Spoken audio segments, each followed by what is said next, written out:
우리가 신앙생활하는 데 있어서 구원이라는 것은 굉장히 중요하죠.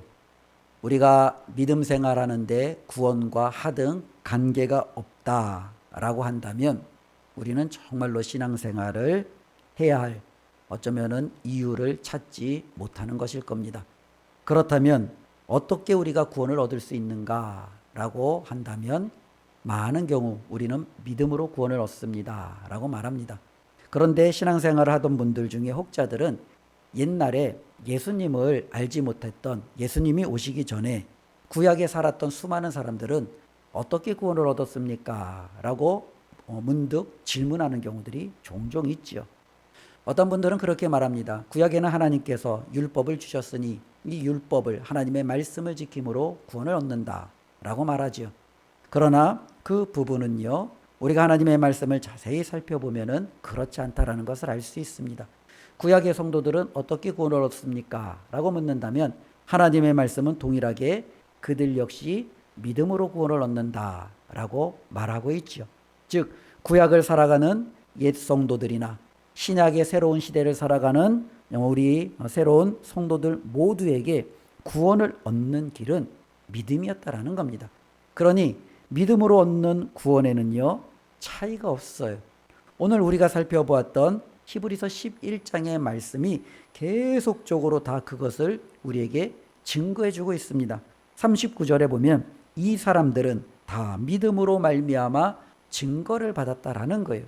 그럼 이 사람들이 누구예요?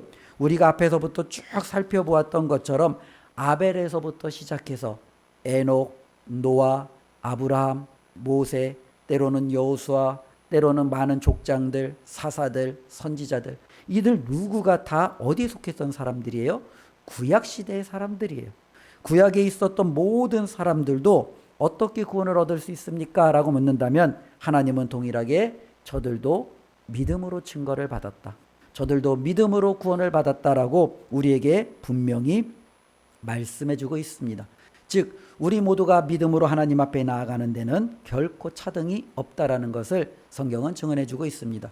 그럼에도 불구하고 이렇게 많은 믿음의 사람들의 여러 가지 삶의 모습을 우리에게 증거해 주는 것은 하나님께서 우리에게 허락하시는 많은 여러 가지 믿음의 본 모습들을 우리가 다시 한번 우리의 삶을 대조해 보며 살펴볼 것을 오늘 우리에게도 말씀해 주고 있다라는 거예요. 그렇다면 구약을 살아가는 그들에게도 믿음이고 신약을 살아가는 우리에게도 믿음이라면 이 두 가지에는 아무런 차이가 없느냐라고 묻는다면 오늘 말씀해 보면은 차이가 있어요. 어떤 차이가 있느냐? 구원을 얻는 데는 전혀 문제가 없지만 그럼에도 구약과 신약에 살아가는 데 있어서 믿음의 차이는 있다라는 거예요. 오늘 39절, 40절 보면은요. 이 사람들은 다 믿음으로 말미암아 증거를 받았으니 약속된 것을 받지 못하였으니 이는 하나님이 우리를 위하여 더 좋은 것을 예비하셨은즉 우리가 아니면 그들로 온전함을 이루지 못하게 하려 하심이라. 이 말씀은 굉장히 어려운 말씀이에요. 그래서 많은 논란, 우리가 이 말씀을 해석하는 데 있어서도 상당히 논란이 되는 성경 구절이기도 합니다. 그러나 우리가 쉽게 생각하면 이런 부분이죠. 구약에는요 하나님을 믿음으로, 하나님의 약속을 믿음으로, 하나님의 신실하심을 붙듦으로 그들이 구원을 얻었어요. 그런데 하나님이 약속하신 것을 그들이 손에 쥐지는 못했다라는 거예요. 그런데 신약을 살아가는 우리는 구약에 하나님께서 약속하신 그 모든 것들을 우리는 손에 쥐고 그 하나님을 믿음으로 나간다라는 거예요. 다르게 이야기하면 이렇게 말씀할 수 있죠. 구약에 있는 사람 성도들도 하나님을 알아요. 하나님을 믿었어요. 그래서 그들은요 자신들의 찬양을 통해서, 삶을 통해서 하나님을 고백하죠. 하나님의 어떠함을 고백합니까? 우리 하나님은 자비로우시며 노하기를 더디하시며 사랑과 은혜가 풍성하시며 우리를 향하여 오래 참으시며 우리를 향한 그 사랑이 한이 없으신 하나님이십니다 라는 그 고백을 합니다. 하나님이 그들에게 하나님을 알려주었고 알려준 그 하나님을 그들은 그것을 붙들고, 그래 내가 붙들고 내가 믿는 하나님은 이와 같은 분이야 라는 믿음으로 그들은 살아갔어요. 그런데 신약을 살아가는 우리는 그 하나님이 자비롭고 노하기를 더디하시고 은혜가 풍성하시고 우리를 향한 사랑이 풍성하신 하나님이야 라고 굳이 하나님이 설명해 줄 필요가 없어요. 왜 그렇습니까? 하나님의 그 모든 사랑을 집약적으로 예수 그리스도의 십자가 사건을 통해서 우리에게 확실하게 보여주신 거예요. 십자가를 딱 보았더니 하나님이 어떤 분이신지 너무 극명하게 우리는 손으로 붙잡을 수 있는 거예요. 십자가를 보니 우리를 위하여 하나밖에 없는 아들, 정말로 자신이 가장 사랑하는 그 아들을 내어주기까지 하는 그 사랑, 우리를 위하여 그 모든 죄를 홀로 다 짊어지시고 정말로 그 모든 죄값을 감당하시는 그 하나님의 놀라운 풍성한 그 희생, 이 모든 것이 십자가에 다 담겨져 있는 거예요. 그러니 우리는 구약에 있는 성도들처럼 하나님을 향하여 우리가 말로, 때로는 하나님에 대해서 우리가 정말로 다가올 것을 붙들면서 살아갈 그런 의미가 없는 거죠. 우리는 이미 확실하게 주어진 예수 그리스도를 통하여 경험되어진 믿음을 가지고 살아가는 사람들입니다. 그러나 동일한 것은 양쪽 다 믿음이라는 거죠. 하나님의 약속과 그분의 신실하심을 붙드는 믿음, 하나님의 그 신실하심을 이루어진 것을 바라보며 이 약속의 성취를 붙드는 믿음, 이 두 가지 믿음을 가지고 우리는 살아간다는 겁니다. 그런데 믿음이 동일하다고 해서 다 같은 믿음은 아닌 것 같아요. 우리가 히브리서를 보면 아벨의 믿음이 다르고 에녹의 믿음이 다르고 노아의 믿음이 다르고 아브라함의 믿음이 달라요. 그렇죠? 모세의 믿음이 달라요. 사람마다 이 믿음이 천차만별로 다 달라요. 교회 안에도 우리가 하나님을 향한, 예수 그리스도를 향한 믿음을 가진 성도들이 있음에도 불구하고 우리 안에도 다양한 믿음이 있다라는 거예요. 근데 이 다양한 믿음이 하나님이 기뻐 받으시는 믿음이 되기를 우리는 날마다 우리 자신을 살펴야겠죠. 내가 가지고 있는 이 믿음이 정말로 하나님 앞에 온전하지 못하는 믿음을 갖고 우리가 일생을 살다가 하나님 앞에 선다면 얼마나 우리가 가슴을 치며 후회를 하겠습니까? 그렇기 때문에 우리의 믿음을 다시 한번 우리가 점검을 하는 거예요. 히브리서를 통해서 믿음의 사람들이 이렇게 살아왔구나. 그래, 이 믿음이 바로 나에게도 동일하게 나타나는 믿음인지 우리 자신을 다시 한번 점검하며 살아가는 겁니다. 그래서 오늘은요, 이 믿음에 대해서 몇 가지 말씀을 드려보려고 합니다. 특별히 우리가 이 믿음을 보면은 성경에는 이 믿음을 여러 가지 많은 부분을 말씀해 주고 있는데요. 마태복음 6장 30절과 마태복음 12장 28절이에요. 우리 같이 한번 읽어볼까요? 오늘 있다가 내일 아궁이에 던져지는 들풀도 하나님이 이렇게 입히시거든 하물며 너일까 보냐 믿음이 작은 자들아. 이에 예수께서 대답하여 이르시되 여자여 내 믿음이 크도다. 내 소원대로 되리라 하시니 그때로부터 그의 딸이 나으니라. 이 두 구절 말씀을 보니 믿음이 두 가지로 나눠져 있어요. 첫 번째는 뭐예요? 믿음이 작은 자들아. 제가 얼마 전에 한번 이 말씀 구절을 설명해 드린 적이 있는데요. 믿음이 작은 자가 나와요. 또 한 구절 마태복음 15장 28절에 보니까 어떤 믿음이 나와요? 내 믿음이 크도다. 큰 믿음이에요. 작은 믿음과 큰 믿음이에요. 그렇다면 저와 여러분들은 어떤 믿음을 가져야 되느냐라는 거죠. 우리는 어떤 믿음을 가져야 돼요? 큰 믿음을 가져야 돼요. 그 큰 믿음이 어떤 믿음이냐라는 거죠. 마태복음 6장 30절에 보면은 무엇을 먹을까, 무엇을 입을까, 무엇을 마실까 염려하지 말라라는 예수님의 말씀이 있어요. 그런데 예수님께서 이 마태복음의 6장의 말씀을 설교하시고 사람들에게 가르치실 때 그 대상이 누구냐라는 거예요. 그 대상이 누구냐면 유대인들이에요. 이 유대인들은 어떠한 사람들이에요? 하나님을 아는 사람들이에요. 그들은 성전에 나가서 제사를 드리는 사람들이에요. 그들은 율법을 알게 그 율법을 지키는 사람들이에요. 즉 오늘날로 말하면 교회 다니는 사람과 같지요. 그들은 교회에 와서 예배드리는 사람들이에요. 그들은 하나님의 말씀을 읽고 듣고 그 말씀을 묵상하는 사람들이에요. 그런데 그들은요 살아가면서 어떻게 살아요? 오늘 내가 무엇을 먹을까? 무엇을 마실까? 무엇을 입을까? 염려하며 살아가요. 겉으로 보여지는 모습은 하나님의 택한 백성이에요. 하나님의 말씀을 배우는 사람들이에요. 성전에서 하나님 앞에 제사하며 예배하는 사람들이에요. 그런데 실질적으로 보여지는 삶의 모습은 뭐예요? 하나님과 전혀 상관없이 먹을 것, 마실 것, 입을 것 때문에 걱정하며 근심하며 살아가는 사람들이에요. 그들을 가리켜 우리 주님은 뭐라고 말해요? 믿음이 작은 자들아. 즉 다르게 얘기하면 믿음이 없는 자들아 라고 말씀하는 거예요. 우리에게 있어서 믿음은 어떤 믿음입니까? 우리의 종교적인 행위가 우리의 믿음을 대신하지 않는다라는 거예요. 우리가 하나님을 아버지라고 부르는 것이, 저와 여러분들이 하나님의 말씀을 듣고 예배하고 찬양하고 기도하는 것이, 저와 여러분들이 하나님 앞에 나와 이 성전 안에서, 교회 안에서 주어진 직분을 감당하는 것이 나의 믿음이다 라고 우리가 그렇게 자신 있게 말할 수 없다라는 거예요. 그렇게 말한다면 바리새인들의 믿음이 가장 큰 믿음이죠. 제사장들의 믿음이 가장 큰 믿음이죠.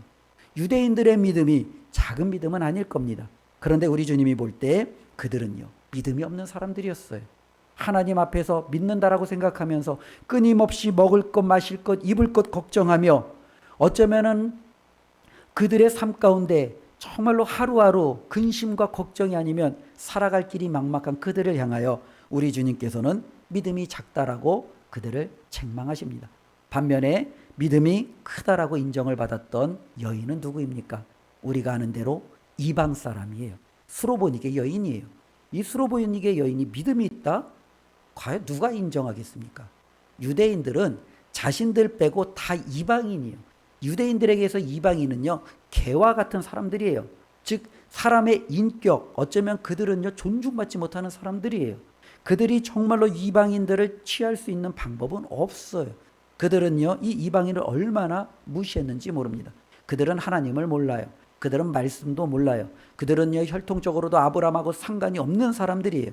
그들은 하나님이 거하시는 그 성전에 와서 예배하고 제사하고 기도하는 것도 모르는 사람들이에요. 그러니 그들이 믿음을 갖고 있다는 것은 말도 안 돼요.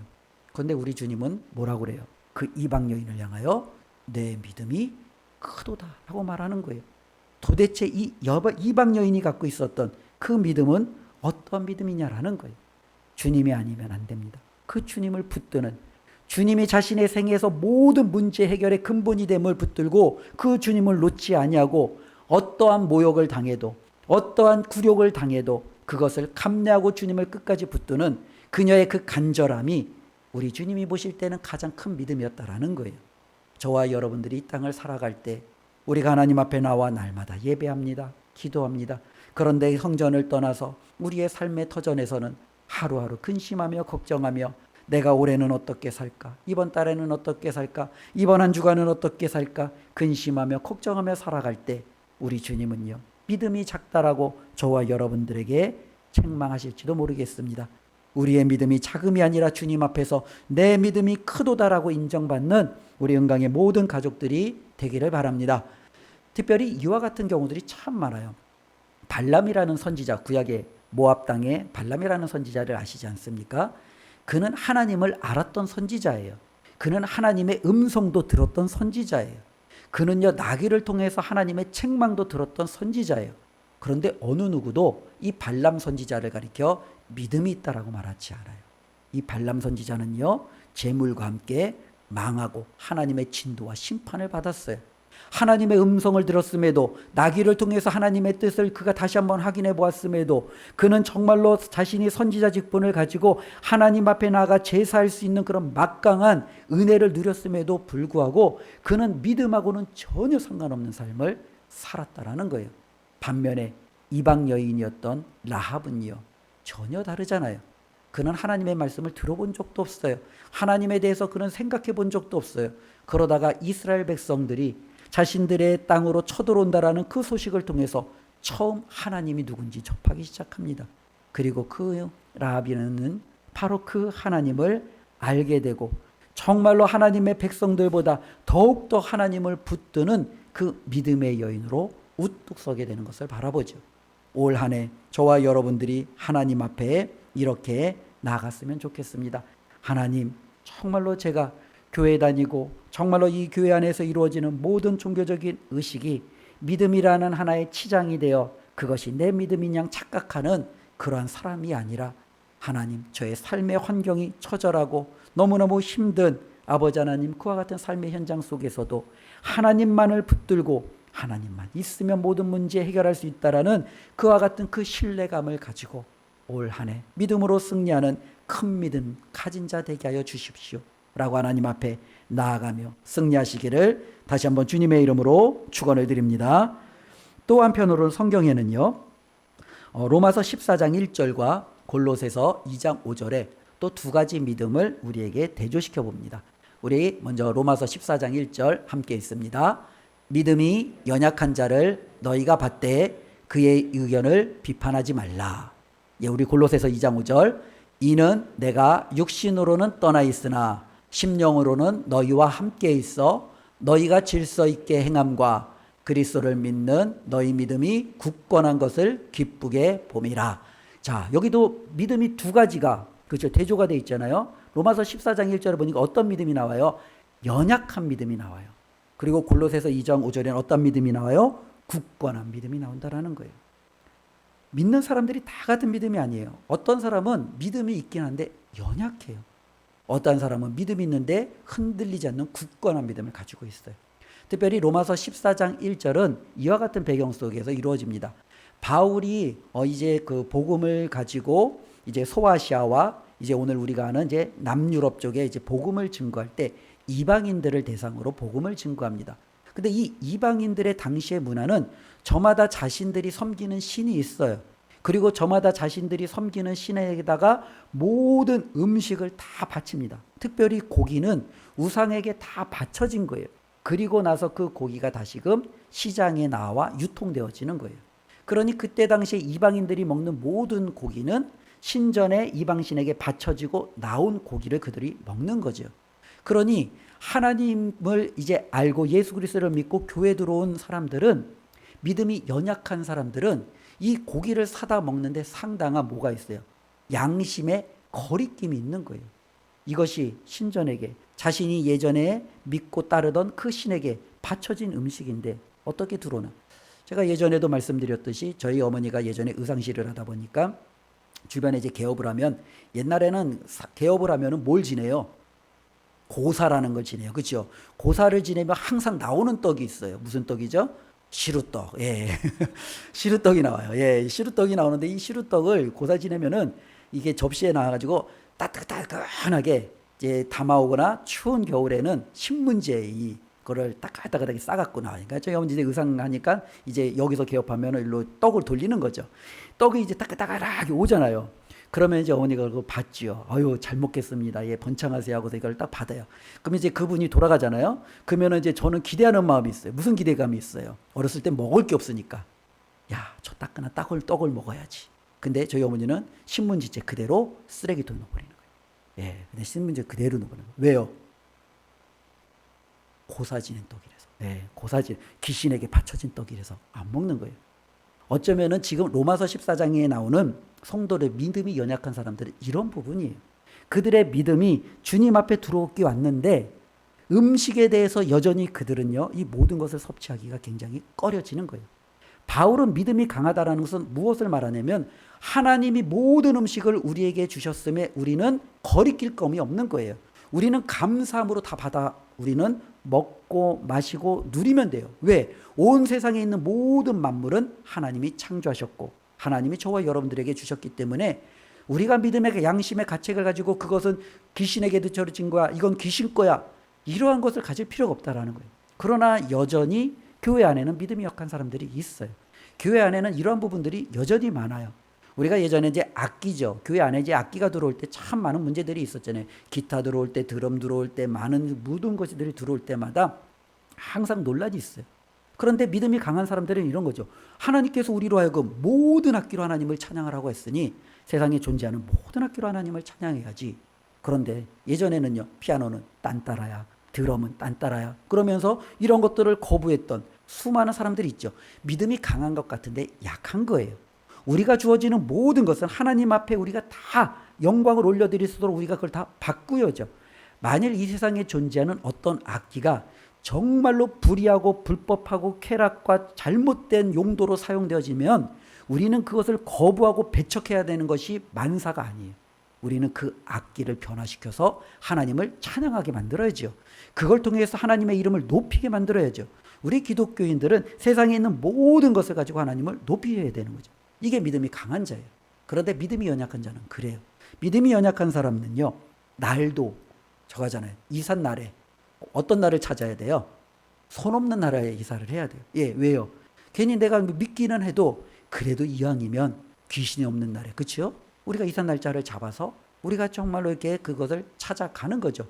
또 때로는 믿음이 연약한 사람들은 오늘 내가 하나님 앞에 이렇게 해야지 한데 이제 꿈을 꿨어. 근데 꿈이 너무 뒤숭숭해. 어떻게 해야 돼요? 다음에 하자. 예. 꿈이 안 꿔두거나 아니면 좋은 꿈을 꿨을 때 하자. 이렇게 그렇게 뭐랄까요? 해야 될 많은 일들이 이런저런 이유로 자꾸 바뀌어지는 거죠. 변동되어지는 거죠. 이게 바로 믿음이 연약한 사람들이에요. 교회 안에 와도 우리 안에 이와 같은 모습으로 우리가 살아갈 수 있어요. 음식의 문제, 때로는 섬김의 문제, 시간의 문제, 때로는 저와 여러분들이 하나님 앞에 무언가 하려고 하는데 마음과 내 생각이 불편했을 때 여러 가지 문제, 이런 것들 때문에 요동치는 경우들은 믿음이 연약하다라고 볼 수가 있어요. 그럼 믿음이 굳건하다라는 것은 어떠한 것입니까? 믿음이 굳건하다는 것은 하나님의 말씀을 붙들었기에 그 모든 주변의 환경에도 우리가 어떻게 해요? 흔들리지 아니하고 그 말씀에 따라 그대로 나가는 거예요. 내가 말씀을 받았으니 흔들리지 않고 나아가는 거예요. 제가 좀 부끄러운 고백을 좀 한번 할게요.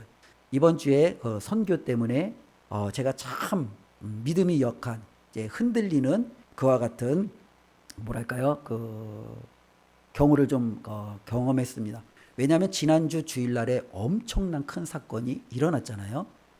저는 저녁에 알았어요. 그 주일날에는 제가 이렇게 미디어를 못 보니까 저녁에 딱 집에 들어와서 10시에 왔더니 제주항공이 그렇죠? 무안국제공항에서 그 참사가 일어나서 무려 179명이라는 어마어마한 그렇죠? 사람이 이제 이 세상을 떠났잖아요. 근데 이제 큰 걱정이 난 거예요. 그 항공이 어디에서 왔느냐? 태국에서 왔어요. 예, 태국 어디에서 왔느냐? 치앙마이에서 왔어요. 그 항공기사 이름이 뭐냐? 제주항공이에요. 저희가 2월 6일 날 우리 청년부가 중심으로 단기 선교를 가는데 저희가 어디로 가느냐? 태국으로 가요. 태국 어느 도시로 가냐? 치앙마이로 가요. 거기서 또 이제 저희가 차를 타고 3-4시간 메소시라는 지방으로 가긴 했지만 어쨌든 항공은 치앙마이예요. 저희가 무슨 항공을 타고 가느냐? 제주항공이에요. 제 마음이 너무 불편한 거예요. 너무 불편한 거예요. 야, 그러면서 그냥 밤을 자다가 제가 몇 번을 깼어요. 야, 가야 되냐, 말아야 되냐, 가야 되냐, 말아야 되냐. 그래서 야, 이게 정 안 되면 포기해야 되겠다. 정말로 그럴 수도 있겠다. 그래서 저도 그냥 한편으로는 이번 선교는 야, 그래, 재정도 그렇고 상황도 그렇고 여건도 그렇고 야, 이쪽으로 하나님이 모시는 거 아니냐. 괜히 혼자 지레짐작하고 약간 포기하는 쪽으로 제가 거의 선회를 했어요. 그래서 이제 다음날 되어서 저 혼자 결정하기 좀 어려우니까 제가 교회에 2분에게 딱 전화를 했어요. 이거 관련돼서 제가 이런 마음이 있는데 어떠합니까? 했더니 2분은 전혀 이 부분에 대해서 생각도 안 하고 있어요. 그냥 당연히 가는 거로 생각하고 있는 거예요. 굉장히 부끄럽더라고요. 예, 굉장히 부끄럽더라고요. 믿음이 연약한 자죠. 예, 믿음이 연약한 목사죠. 예, 저는 앞에서 끌어가면서도 불구하고 환경, 여러 가지 시간, 요건 이런 것들을 따지면서 야, 이번엔 안 돼, 불가능해, 야, 이번이 아닌 것 같아. 저는 이렇게 흔들리고 있는데 그 2분은요, 그렇지 않아요. 그냥 한결같은 거예요. 그냥 뭐 아니다라고 얘기를 하지 아니하고 당연히 가야 되는데 만일 목사님이 그렇게 결정하면 목사님께 따르겠습니다 라는 쪽으로 가는 거죠. 그러니 다시금 저에게 화살이 왔어요. 예. 화살이 딱 왔는데 제가 그분과 얘기하면서 그래, 이 부분은 힘들고 어렵지만 때로는 이것이 완전히 우리가 극복 못할 여러 가지 것도 아니고 또 그분들도 그렇게 또 기도하고 또 결정하시는 분이니까 그래, 자유롭게 어려워하는 친구들은 그냥 이렇게 편하게 내려놓게 하고 갈 수 있는 우리들은 최선을 다해서 준비해서 가자라고 했죠. 어쩌면 저는 이 부분을 보면서 저의 가운데 얼마나 많은 믿음이 연약한가라는 부분을 보는 거죠. 선교 중요합니다. 나가야 됩니다. 그러나 우리는 사건을 보고 사고를 보고 주변의 환경을 보며 이번은 아닌 것 같습니다. 우리 다음에 한번 할까요? 믿음이 연약한 거죠. 어쩌면 믿음이 강한 자들은 그렇지 않다라는 거예요. 하나님 앞에 정하고 뜻을 정하면 그것이 주변의 어떤 환경에도 불구하고 하나님이 나에게 맡겨주신 것을 다할 때까지 그대로 직진하고 전진하는 거죠. 올 한 해 저와 여러분들에게 이와 같은 믿음이 있기를 바랍니다. 한 해를 시작하면서 하나님 앞에 얼마나 많은 기도의 제목과 또 하나님 앞에 많은 또한 우리의 목표들이 있겠습니까? 그런데 이 기도 제목과 목표를 이루다 보면 또 많은 시험이 있죠. 사람 때문에 오는 시련, 때로는 환경 때문에 오는 시험, 때로는 나도 예기치 못한 많은 이런 우여곡절 속에서 올해는 아닌가 봐, 그래, 내가 다음에 하자. 우리가 어쩌면은 우리가 경하고 하나님 앞에 내세웠던 그 모든 것들을 포기하고 싶은 마음이 들 수도 있을 거예요. 그때 다시 한번 하나님, 저의 연약한 믿음을 다시 한번 세워주셔서 주변에 하나님, 제가 정말로 좌우되는 믿음이 아니라 하나님의 말씀 가운데 굳건히 뿌리를 내려 어떠한 상황 속에서도 이 말씀 붙들고 살아가게 해주십시오 라고 저와 여러분들이 믿음 가운데서 서기를 주님의 이름으로 축원을 드립니다.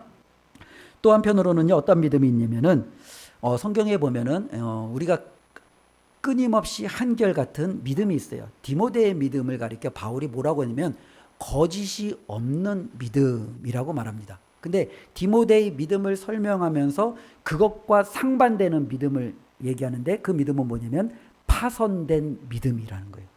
즉 파손된 믿음이 뭐예요? 부서진 거죠. 부서진 믿음이 있다는 거예요.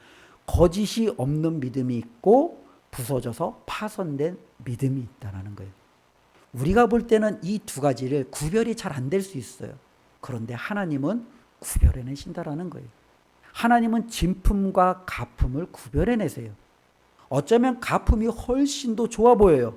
그런데 하나님은 그것이 가짜라는 것을 알아요. 하나님은 어떤 것이 진실되고 진짜라는 것을 하나님은 구별해내세요. 바울이 디모데를 향하여 내 안에 거짓이 없는 그 믿음을 칭찬했듯이 저와 여러분들의 삶 가운데 거짓 없는 믿음으로 하나님 앞에서는 놀라운 한 해가 되기를 바랍니다. 또 한편으로 우리가 아는 믿음 가운데는요, 야고보서 2장 26절과 히브리서 10장 39절에 또 두 가지 믿음이 이제 나타나는데요. 우리 같이 함께 읽어보겠습니다. 영혼 없는 몸이 죽은 것 같이 행함이 없는 믿음은 죽은 것이니라. 우리는 뒤로 물러가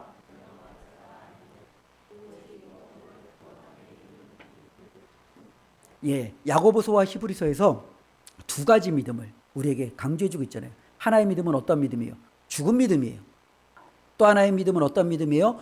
영혼을 구원하는, 살리는 믿음이에요. 생명의 믿음이에요. 이 두 믿음이 동시에 나타났다라는 거예요. 문제는 교회 안에 이 믿음이 같이 있다라는 거예요. 저와 여러분들이 믿음이 있다라고 했는데 우리가 하나님 앞에 정말로 그 믿음을 가지고 살았다고 하는데 하나님 앞에 딱 섰을 때 저와 여러분들의 믿음이 야, 너는 행함이 없는 죽은 믿음이야. 그래서 우리의 영혼을 살리지 못하는 믿음이라면 얼마나 억울하겠어요. 일생을 내가 하나님 앞에 예배했는데, 일생을 내가 교회 앞에 와서 하나님 앞에 헌신했는데, 내가 하나님 앞에 정말로 일생을 향하여 이렇게 나왔는데 내 믿음이 죽은 믿음이라면 얼마나 우리는 정말로 불쌍하고 가련한 자가 되겠습니까?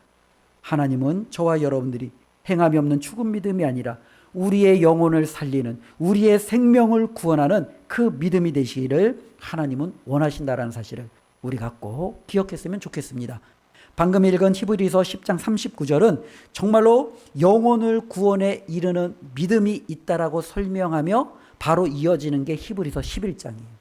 그래서 그 영혼의 구원에 이르는 사람들이 누구냐? 우리가 살펴봤던 아벨에서부터 에녹에 이르기까지 수많은 환경 속에서도 그 믿음을 붙들고 어떠한 조롱과 핍박과 순교에 이르기까지 굴하지 않았던 사람들, 이들이 가졌던 그 믿음이 영혼을 구원에 이르게 했던 믿음이라는 거예요. 우리가 하나님 앞에 이 믿음을 갖기를 다시 한번 주님의 이름으로 축원을 드립니다. 특별히 하나님이 기뻐하시는 이 믿음을 그러면 우리가 가지려면 어떻게 해야 되느냐? 많은 부분들을 말씀드릴 수 있지만 간단하게 좀 세 가지만 전해드리겠습니다. 먼저 오늘 우리가 읽지 않았지만 히브리서 우리 11장 우리 성경 3절 한번 찾아보겠습니다. 히브리서 11장 3절 우리 함께 읽습니다. 믿음으로 모든 세계가 하나님의 말씀으로 지어진 줄을 우리가 아나니. 여기서 실질적으로 중요한 것이 무엇이냐면 아는 게 중요해요. 아는 게 중요해요. 세상이 존재한다. 보는 게 중요한 게 아니라 이 세상이 어떻게 존재했을까? 하나님이 창조하셨구나. 아는 게 중요한 거예요. 믿음은요, 아는 것에서부터 출발해요. 우리가 믿음을 갖고 싶다고 믿음이 가져지지가 않아요. 우리가 아는 만큼 믿음은 성숙해지고 아는 만큼 믿음은 깊어지고 아는 만큼 믿음은 커지는 거예요. 그럼 뭘 알아야 돼요? 하나님을 알아야 돼요. 하나님이 자신을 우리에게 소개해 주신 그 말씀을 알아야 돼요. 하나님이 친히 이 땅에 오셔서 우리에게 보여주셨잖아요. 그 예수 그리스도를 알아야 돼요. 우리가 바로 이 하나님을 알 때 우리는 어떻게 돼요? 우리의 믿음이 연약한 믿음, 거짓된 믿음, 때로는 파손된 믿음, 때로는 정말로 잘못된 행함이 없는 죽은 믿음이 아니라 하나님이 기뻐하시는 큰 믿음으로 설 수 있다라는 거예요. 올 한해 하나님을 더 많이 알아가시는 우리 성도님들이 되었으면 좋겠습니다. 말씀을 통해서 하나님을 더 많이 알아가세요. 우리가 기도를 통해서 하나님을 더 많이 깊이 있게 알아가시는 거예요. 내가 그냥 하나님 앞에 다 쏟아붓고 기도 끝내는 게 아니라 조용히 묵상하며 나에게 말씀하시는 그 하나님의 음성을 듣는 한 해가 되었으면 좋겠습니다. 내 마음 속에서 말씀하시는 하나님, 내 생각 속에서 나의 생각을 이끌어 가시는 그 하나님을 우리가 기도를 통해서 만나면, 우리가 체험하면 우리의 믿음이 훨씬 더 깊어지게 될 줄로 믿습니다. 또 한편으로 이 믿음은 우리가 어떻게 가질 수 있느냐? 바로 행함이에요. 이 행함은 바로 다르게 말하면 순종이에요. 우리가 히브리서 11장에 수많은 사람들이 나오잖아요. 이들의 특징은 뭐냐면 순종이에요. 노아는 배를 만들었어요. 아브라함은요, 집을 떠났어요. 자식을 바쳤어요. 특별히 이들 가운데는 하나님이 주어진 환경 속에서 말도 안 되는 열악한데 하나님이 세우니까 그냥 그 하나님의 말씀대로 나아가서 적을 무찌르는 거예요. 그냥 그렇게 하나님의 뜻대로 행하는 거예요. 즉 믿음이라는 것은 작은 것 안에서 하나님이 말씀하시는 것에 우리가 한 발짝 내딛고 그것을 우리가 의지함으로 행해 보는 거예요. 이것이 점점점 커지면 우리의 믿음은 행함이 있는, 저와 여러분들의 영혼을 살리는 구원에 이르는 하나님이 기뻐하시는 믿음이 될 줄로 믿습니다. 또 한편으로는요, 우리가 처음 말한 것처럼 하나님을 아는 것이 중요하다라고 말한 것처럼 우리가 이 땅을 살아갈 때 우리의 시선이 참 중요합니다. 우리의 시선이 늘상 어디를 바라보느냐면 오늘날 많은 사람들은 돈을 바라보죠. 돈이 많은 사람들의 시선의 대상이에요. 비트코인이 요즘에 굉장히 핫한 것 같아요. 주식도 핫한 것 같아요. 그들의 시선은 항상 주식 전광판, 때로는 비트코인의 시세, 여기에 그들의 모든 것들이 꽂혀 있는 거죠. 장사하는 사람들은요, 통장의 잔고에 자신의 시선이 꽂혀 있는 거겠죠. 직장인들도 당연히 우리가 저축하고 우리가 재테크하고 우리가 부리는 이런 많은 어쩌면 경제적인 부분에 자신들의 시선이 다 꽂혀져 있겠죠. 현대를 살아가는 특별히 우리 한국 사회는요, 어쩌면 이 물질에 우리의 모든 신경이 다 들어가 있는 것 같아요. 그런데 믿음은요, 우리의 시선을 거기서부터 좀 돌리는 거예요. 올 한해 내가 돈을 바라보고 올 한해 내가 물질을 바라보는 게 아니라 우리는요, 다른 것을 바라보는 거죠. 우리 히브리서 11장 펼쳐놓고 좀 몇 구절 계속 한번 읽어봅시다. 우리 10절 말씀 한번 읽어볼게요. 10절 다 같이 읽습니다. 이는 그가 하나님이 계획하시고 지으실 터가 있는 성을 바랐습니다.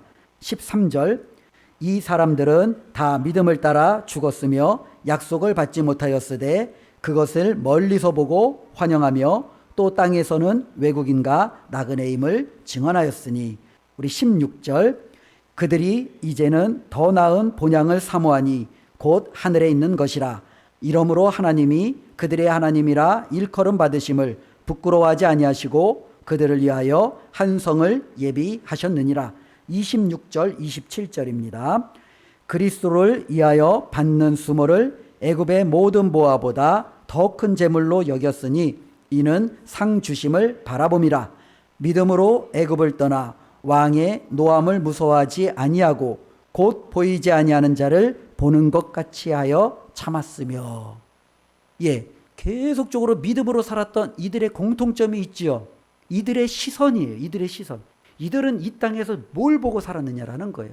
그들은 하나님의 약속 보고 살더라고요. 그들은 하나님 보고 사는 거예요. 눈에 보이지 않는 그 하나님을 그들은 쫓으며 그 하나님 앞에 시선을 고정하면서 살아가는 거예요. 이게 바로 하나님을 향한 믿음의 그 놀라운 자리에 들어갈 수 있는 길임을 우리가 기억하며 저와 여러분들이 올 한 해는 이 믿음으로 하나님과 그분의 약속 바라보며 살아가시기를 주님의 이름으로 축원드립니다. 말씀드렸습니다. 큰 믿음 가지시기를 바랍니다. 굳건한 믿음 가지시기를 바랍니다. 거짓 없는 믿음 가지시기를 바랍니다. 저와 여러분들의 생명을 살리는 그 믿음을 가지시고 2025년도도 믿음으로 승리하여 하나님 앞에 영광 돌리시기를 다시 한번 주님의 이름으로 축원드립니다. 기도하겠습니다. 하나님 감사합니다. 하나님의 말씀을 통해서 우리가 믿음으로 어떻게 살아가야 되는지 다시 한번 가르쳐 주시니 감사를 드립니다. 하나님 앞에 섰을 때 믿음이 없어 하나님 부끄러운 자가 되지 않게 하여 주시옵소서. 하나님 앞에 섰을 때 우리 하나님이 기뻐하시는, 우리 하나님이 인정하시는 이 믿음으로 아름답게 세움받아 하나님이 우리를 위하여 예비해 두신 놀라운 그 영광을 누리게 하여 주시옵소서. 하나님, 한 해를 시작하는 첫 주일입니다. 하나님, 올 한 해도 우리의 믿음이 흔들리지 아니하고 요동치지 아니하고 끝까지 승리하도록 붙들어 주시옵소서. 예수님의 이름으로 기도드리옵나이다. 아멘.